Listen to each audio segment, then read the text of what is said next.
Hello, traders. Today is Friday, July 11th, and this is my analysis for gold. And we are on the 4 hour time frame to start with because I just wanted to make it clear that my bias is definitely down. I think gold is going to at least $3,000 an ounce and maybe even lower for a wave C of Y to complete this three ways of W, three ways of X, and likely three ways of Y. Now, I do think we are potentially drifting up on sort of time phase, maybe up into this area, but we do have to be a little bit cautious about longs. I mean, at some point, we're going to have to start really trying to focus on going short for the wave C of Y.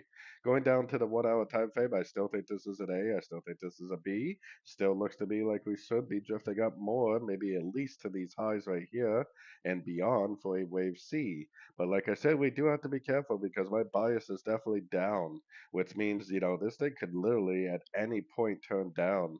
Most wave Cs do take out the high of wave A or the low of wave A, depending on what direction you look in, but they definitely don't always take out the highs. Sometimes you get a lower low wave C or a higher high wave C.